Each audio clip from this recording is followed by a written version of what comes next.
colocar a gravação. Boa tarde a todos.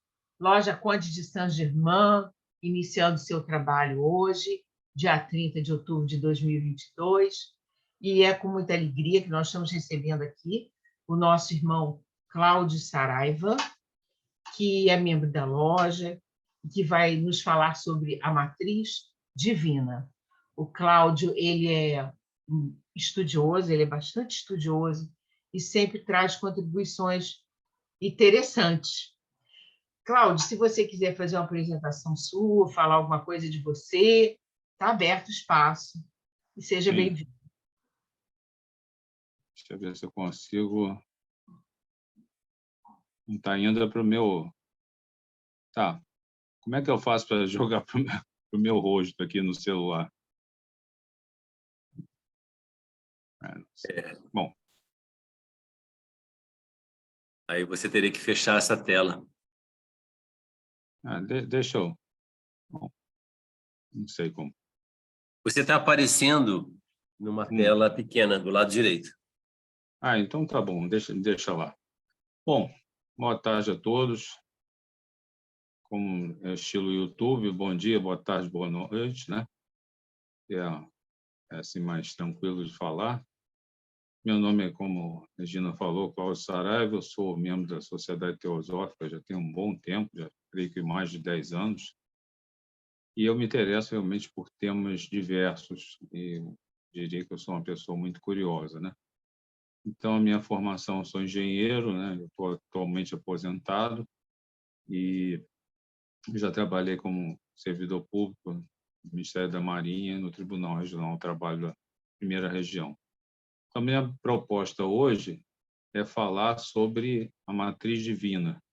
Essa palestra é baseada num pedaço do livro de Greg Braden, que é um livro assim não tão recente, deve ter pelo menos uns 10 anos, e as ideias que estão expostas no livro são mais ou menos da década de 80, 90, quer dizer, tem uma certa atualidade e vamos a ela. Então, vou iniciar aqui.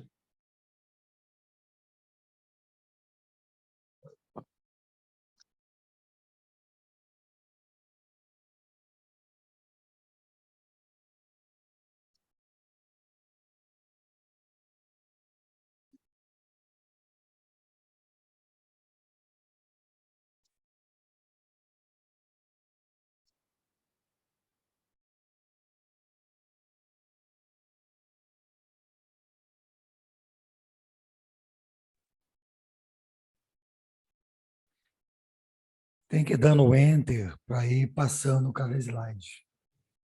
Tá, tranquilo.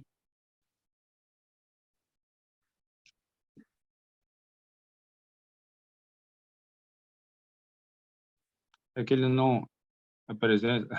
Engraçado.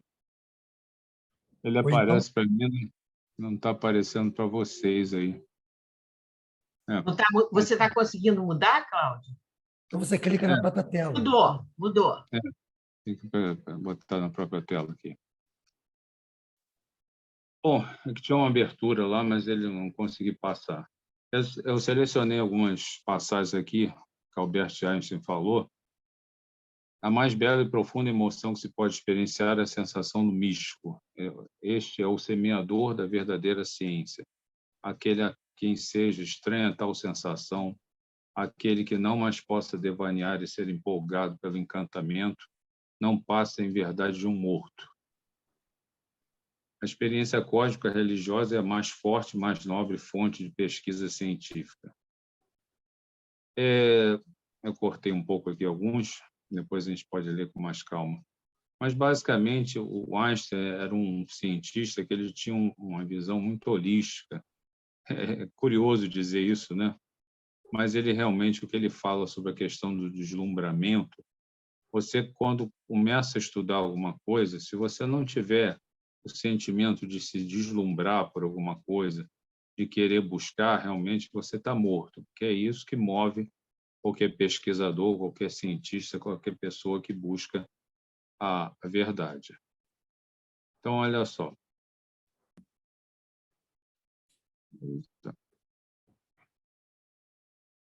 Poxa, tá difícil esse negócio aqui.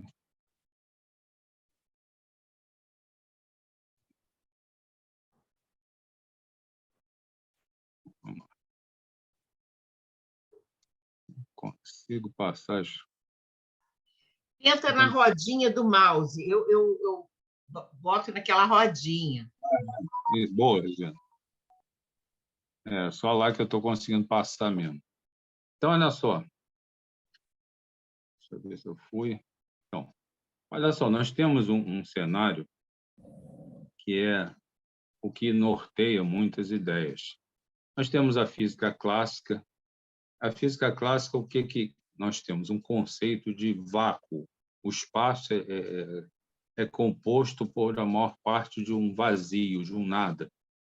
Então, nós temos muita matéria, mas temos a maior parte de um nada. Mesmo existe muito espaço vazio, segundo a física clássica.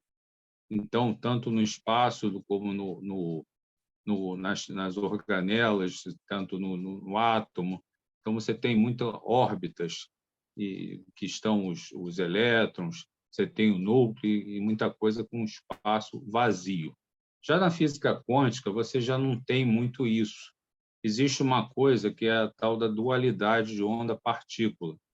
Então, muitas vezes você, quando está observando um elétron, por exemplo, é dito que ele se comporta como partícula, mas, em geral, quando ele não está sendo observado, ele tem uma característica ondulatória. Por que eu estou falando isso? Porque é uma coisa que a gente fica um pouco se pergunta, né? Do que os átomos são feitos? Entendeu? São compostos de quê? Então, a tendência da ciência atual é comparar tudo como energia. Então, nada mais é material, tudo passa a ser vibração. Vibração é o quê? Na verdade, é onda. A gente fala de frequência, de teoria ondulatória.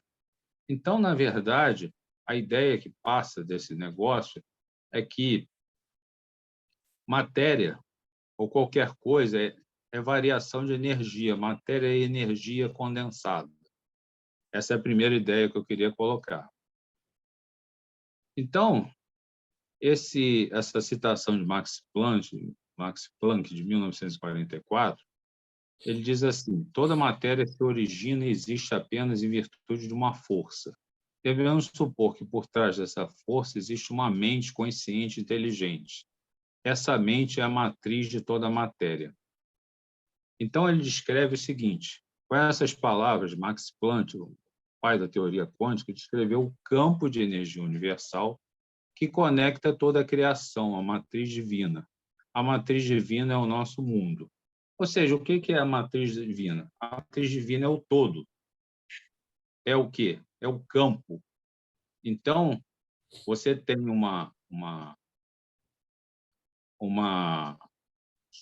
vamos dizer, uma substância, não sei exatamente como descrever, mas seria talvez o éter, mas é uma coisa mais assim etérica, mas seria um campo.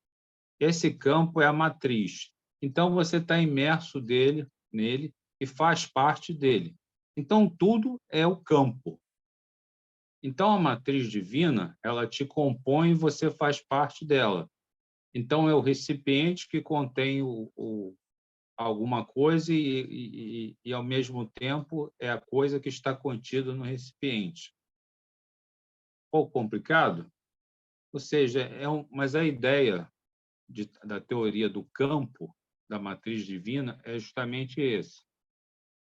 É que eu estou apanhando esse controle aqui. Então, o segredo que a gente usufrui em relação a essa matriz divina, segundo ele, exige nossa habilidade de aprender 4 memoráveis descobertas que unem a nossa vida de um modo sem precedentes. Então, vamos falar de que descobertas são essas. Descoberta 1.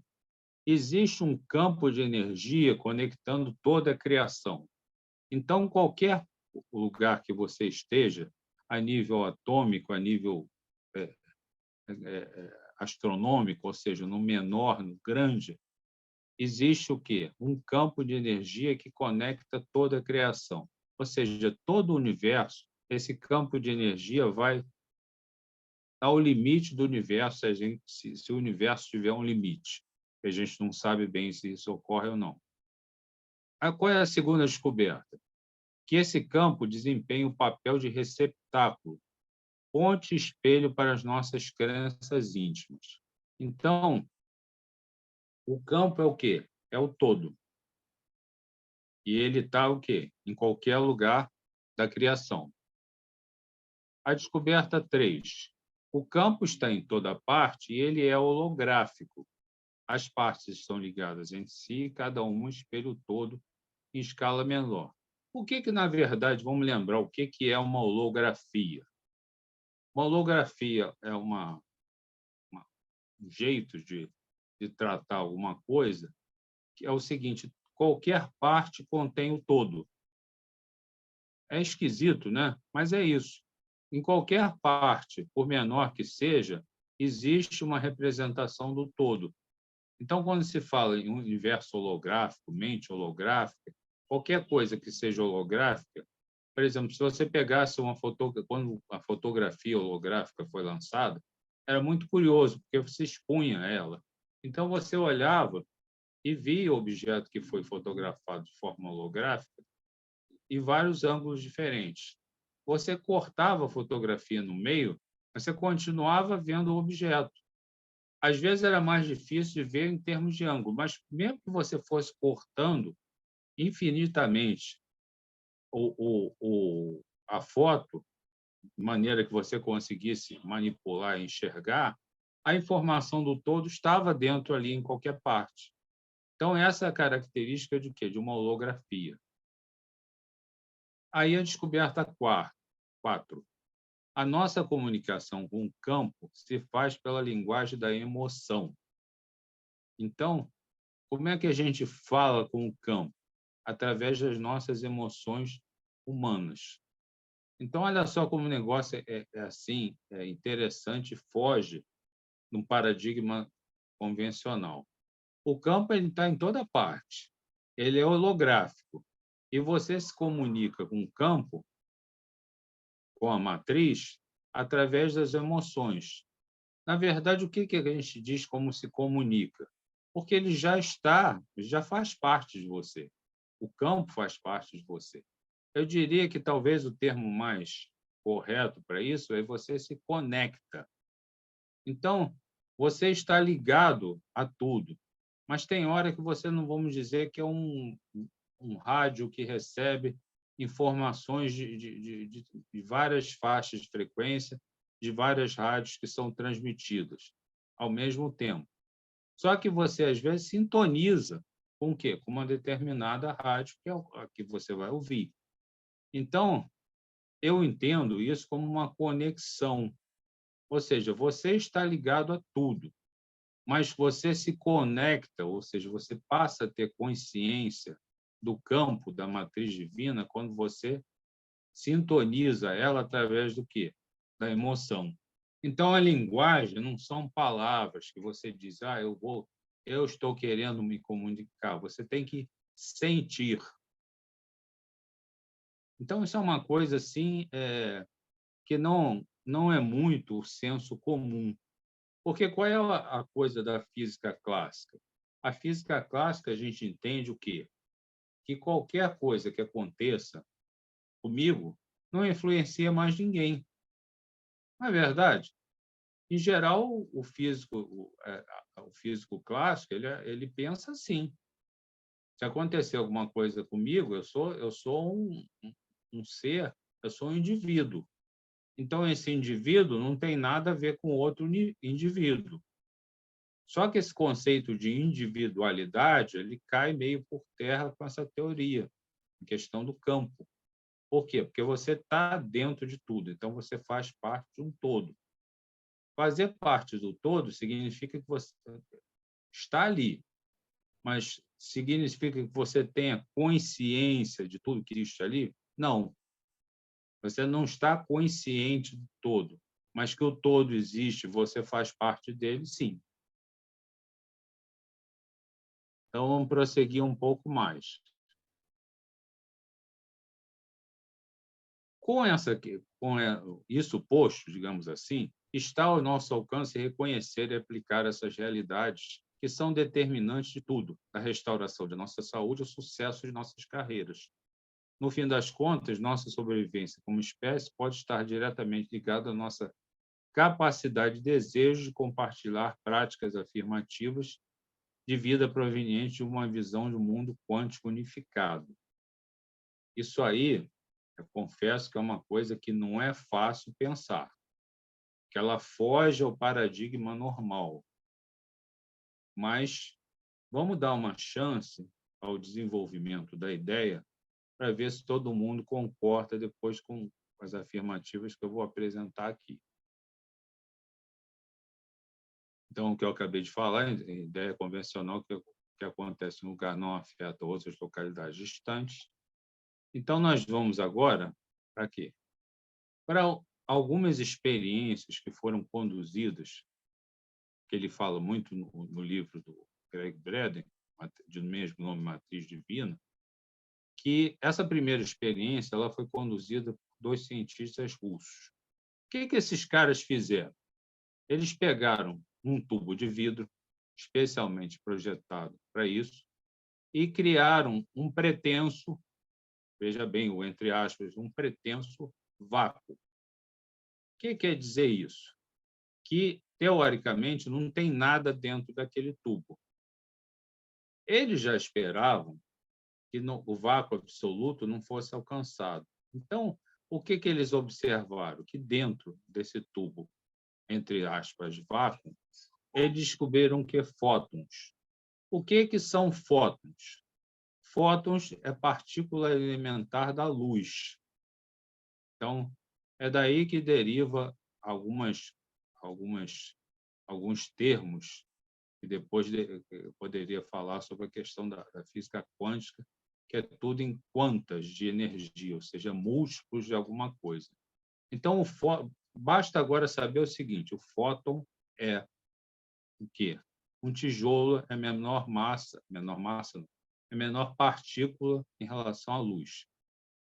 Então, o que aconteceu? Quando eles pegaram e observaram esse vácuo com os fótons dentro, eles só observaram que a distribuição de fótons dentro do tubo era uma distribuição aleatória. O que é uma distribuição aleatória? Que não tem organização, ela segue o acaso. O que é um aleatório? Aleatório é feito de forma que não tem uma inteligência que organiza aquilo.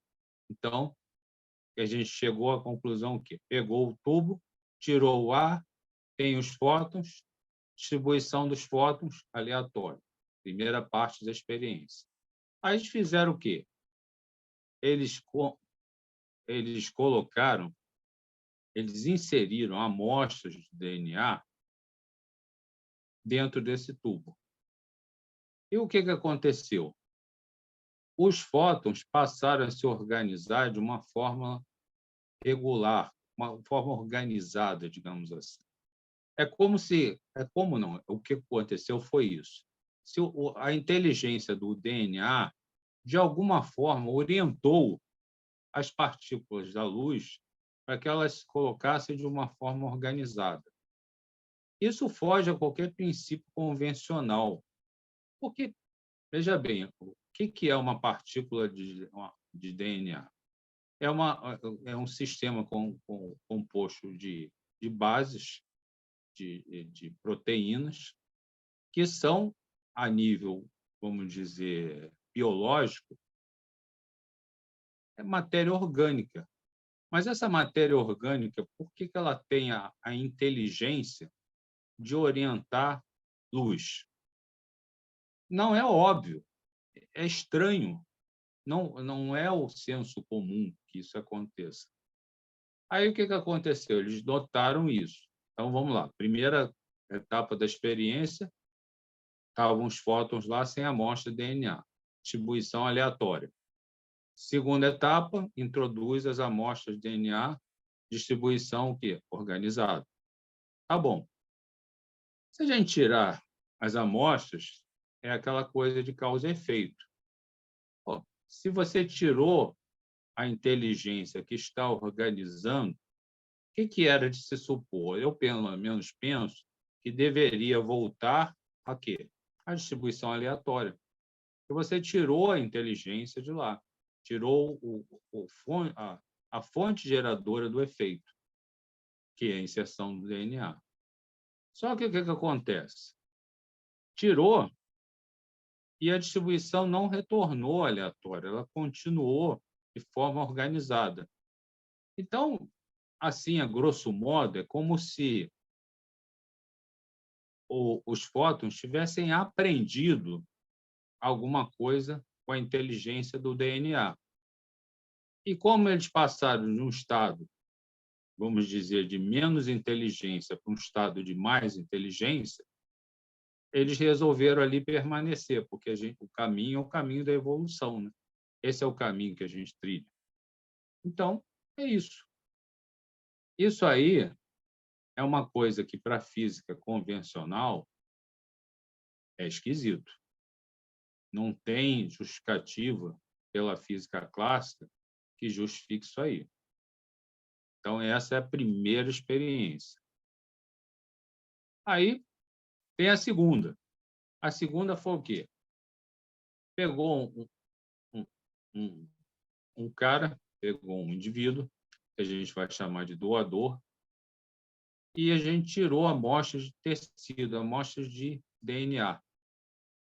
E separou, colocou aonde? Num meio de cultura, ou seja, para a amostra não morrer, colocou ela no meio de cultura, e afastou o doador da amostra. Afastou como? Colocaram num prédio, um no térreo, outro no quinto andar, no sexto andar, com uma distância razoável.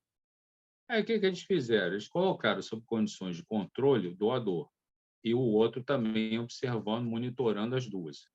A amostra que estava do DNA dentro do vidro, do Becker.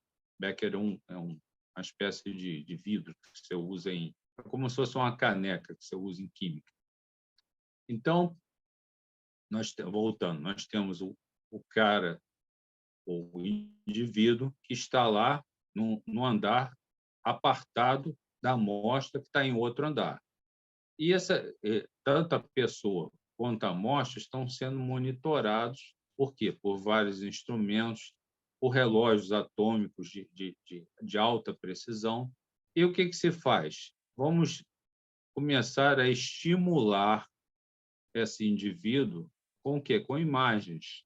Imagens de quê? Imagens de amor, de carinho, de dor, de guerra, imagens eróticas. Para quê? Para provocar reação. E essas reações foram monitoradas através de instrumentos. Qual foi a surpresa? Porque as mesmas reações que foram constatadas no indivíduo doador do DNA, foram detectadas no quê? Na DNA que estavam. E ainda tem um detalhe: além das reações terem sido as mesmas,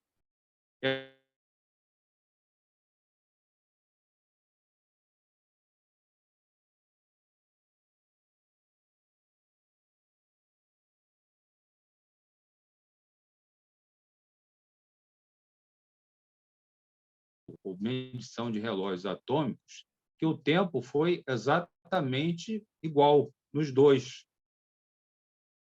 Então, olha só, como é que você pode imaginar que alguma coisa aconteça? É uma transmissão instantânea. Ela foge aos padrões do quê? Do espaço-tempo convencional, como nós conhecemos, no qual a velocidade da luz é o limite. Não tem como. Entendeu? Se a velocidade da luz deveria haver um espaço. Não satisfeitos, eles repetiram essa experiência e colocaram a amostra quilômetros de distância do doador. Por quê? Era mais espaço para percorrer, para ver se haveria um delay, ou seja, um atraso, uma diferença do estímulo no doador, a reação dele e a reação na amostra. Constataram o quê? A mesma coisa. Então, o que isso diz? Que nós temos um sistema que não obedece o quê? A relação espaço-tempo.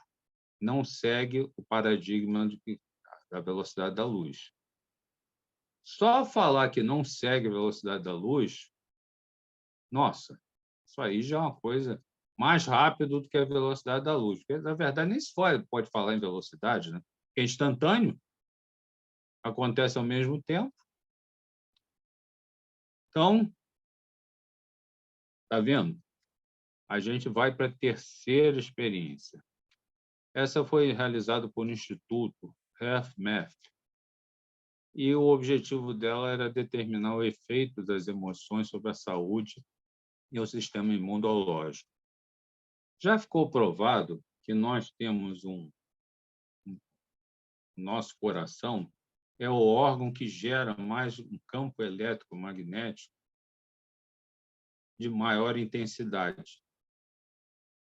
Então, o que acontece? Eles resolveram fazer o quê? Eles pegaram novamente amostras de DNA e colocaram num becker. E fizeram o quê? Chamaram indivíduos que são, assim, vamos dizer, indivíduos altamente disciplinados, focados em conseguir manter uma emoção por um tempo duradouro. Então, o que eles começaram a bombardear, a testar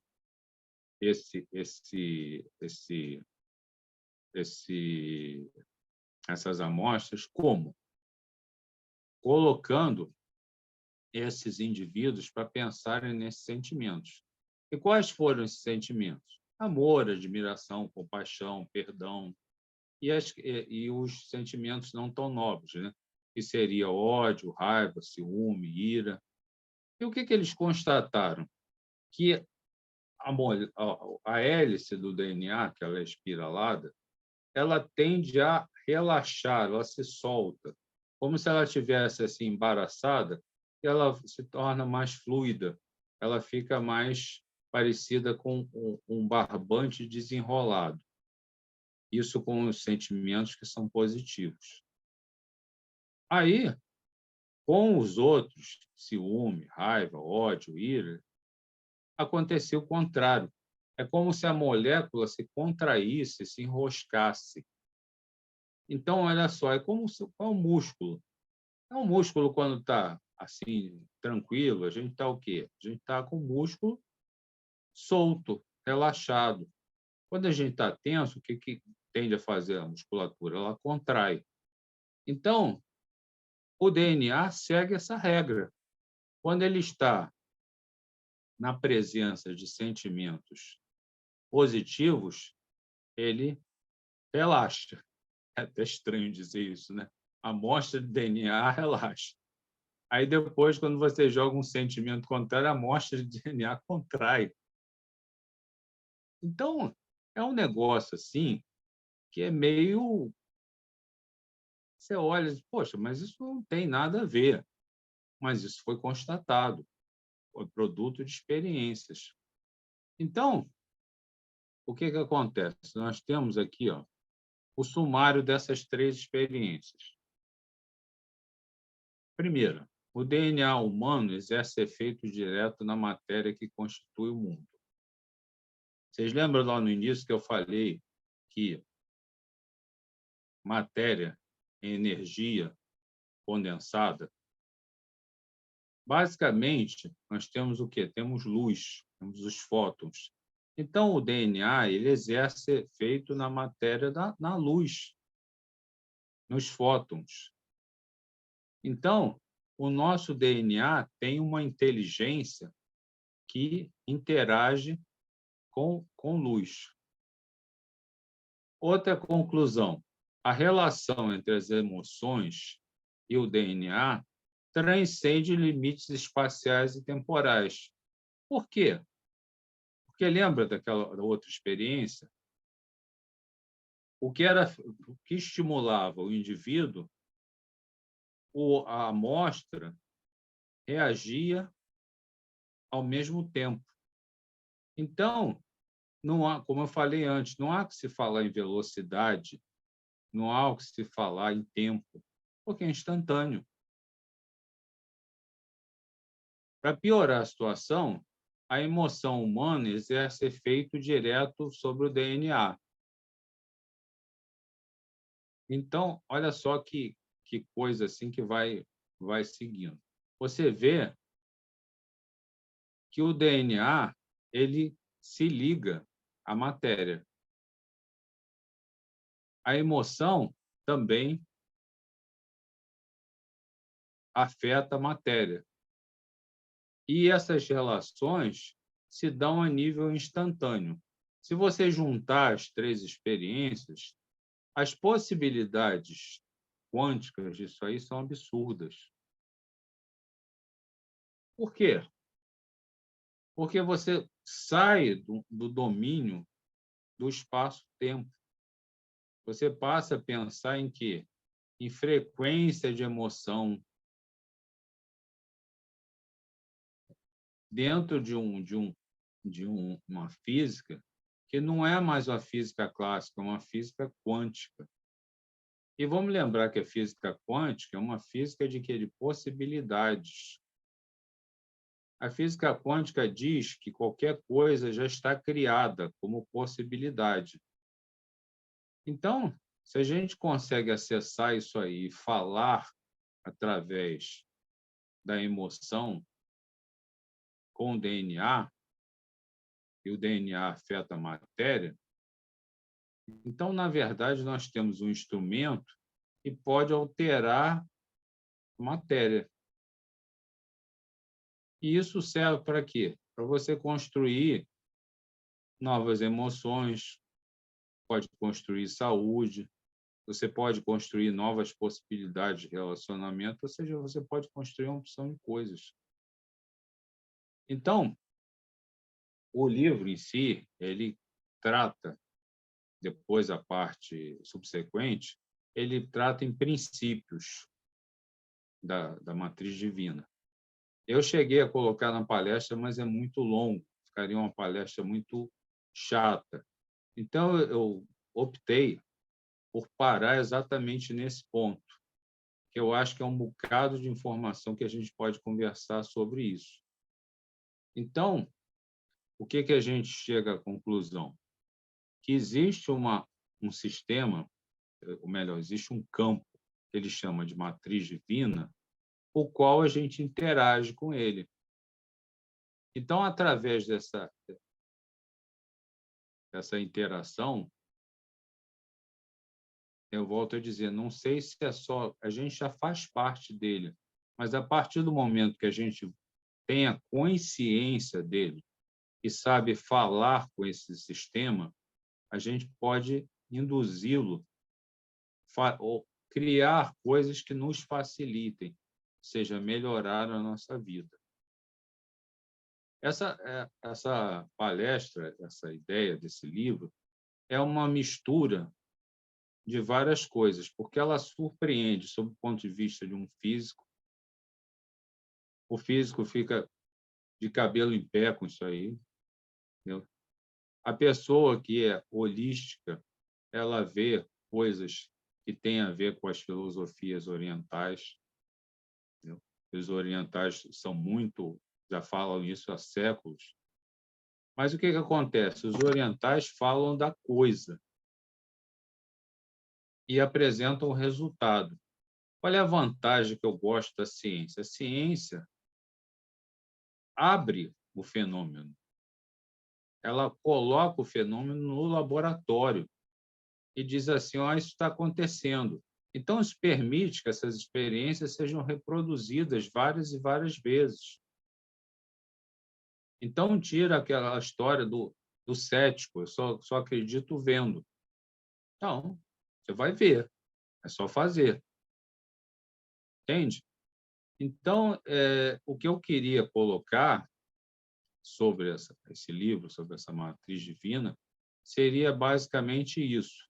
Eu só acrescentaria mais uma coisa antes de encerrar, porque eu lembro que num dos princípios do Greg Braden, ele fala que para você atingir um nível quântico, ou seja, de você transformar uma ideia, ou seja, você subir de um grau de evolução, por exemplo, se você tiver uma população, eles constataram que para você ter evolução daquela população, você precisa de uma determinada amostra consiga um nível crítico. Eles quantificaram isso matematicamente, que é a raiz quadrada, lembra daquele? Raiz quadrada de 0,1% da população. Eu lembro que ele fez o cálculo, mais ou menos, para um mundo de 6 bilhões de pessoas, e o suficiente para você atingir o salto quântico, a melhora do entendimento em determinada coisa, seria em torno de 8 mil pessoas. Então, olha só, se em 6 bilhões a gente conseguir 8 mil pessoas que atinjam aquele patamar, a população inteira dos 6 bilhões sobe junto. É um negócio assim estarrecedor, porque não é tanta gente assim. Pensa só, nós estamos falando casa de bilhões da população mundial. Aí você vai para a casa de alguns milhares, realmente é um negócio que salta aos olhos, né? Quando eu estudo isso, eu fico até perplexo. Aí você olha e diz, puxa, mas... Porque foge muito ao nosso cotidiano. O nosso cotidiano da vida material, que a gente tem que fazer as coisas, não se parece nem um pouco com isso. Mas é aquela coisa. Será que a gente não pode começar a implementar isso gradualmente? E de uma forma assim bem básica, eu diria que é começar a acreditar que é possível. Antes de você conseguir mudar alguma coisa, você tem que acreditar que aquilo é possível. Porque se você não acreditar, você não faz. Então, vamos dizer, a minha intenção fazer isso, eu considero um divulgador que o universo me dá a chance de ser um semeador para quem me ouve, quem está me ouvindo presencialmente, para quem vai me ouvir pelo YouTube, para quem não está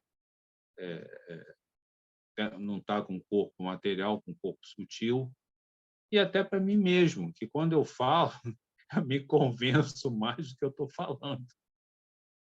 Porque, de uma certa forma, somos todos um pouco céticos. Então, queridos amigos, queridos irmãos da Loja Conde Saint-Germain, eu tenho a agradecer. Eu acho que a gente pode finalizar a apresentação e passar para a parte das perguntas.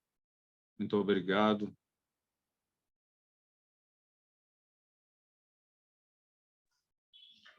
Olha, Cláudio, muito bom, hein? Eu achei assim muito prático, muito claro, e é realmente uma informação impressionante, né? E a gente pode até relacionar, por exemplo, com a questão de cura, para você mexer com o seu organismo, para você causar alguma coisa nele também, isso aí vai funcionar da mesma forma. Se você tiver aquela vontade, aquela certeza forte, e conseguir atingir, já faz realmente uma diferença impressionante no todo, né? No nosso Sim. todo também. É claro que a gente sabe de outras coisas, que tem a questão de karma e tudo mais, mas, assim, é um movimento importantíssimo. Isso é uma coisa incrível. E a gente vê isso retratado pela ciência, uma coisa que a gente estuda realmente em toda a filosofia oriental, e tudo isso que a gente aprende, e a gente vê que pode ser feito, pode ser provado de alguma forma. Talvez até se eles se esforçassem mais em reproduzir outras experiências, com uma quantidade maior de pessoas em diferentes partes do mundo, se houvesse pessoas realmente interessadas em fazer isso e ver funcionar, eu acho que seria um dado fundamental aí para muita coisa, para muita mudança de cabeça, para muita mudança de humanidade mesmo, como um todo. Muito bom, Cláudio. Olha, como a gente não costuma gravar as perguntas, eu vou agradecer muito a você. Realmente acho assim, um assunto relevante, né? Trazer essa experiência para a gente. E espero que você venha mais à loja assim, com essas novidades, com esses conhecimentos que você gosta sempre de estudar e de trazer. E eu só tenho a te agradecer muito. É isso. Eu novamente agradeço. Me desculpo pelos problemas técnicos, né, que não foram poucos, mas, na medida do possível, a gente vai tentando resolver, né? E, no início, quando vocês virem a gravação, vocês vão ver que aconteceu muita coisa, mas o negócio é não se deter pelo problema, né? Buscar a solução. Então, a gente vai com o máximo que tiver. É o que eu acho que é isso que a gente pode pedir de cada um de nós, dar o máximo de si. Os problemas eles vão acontecer, então a gente vai tocando, não perde o foco. Seria isso. Muito obrigado. Obrigada a você também e que você continue trazendo esses assuntos interessantíssimos. Só um detalhe, como é que é o nome mesmo do autor? É Greg o quê?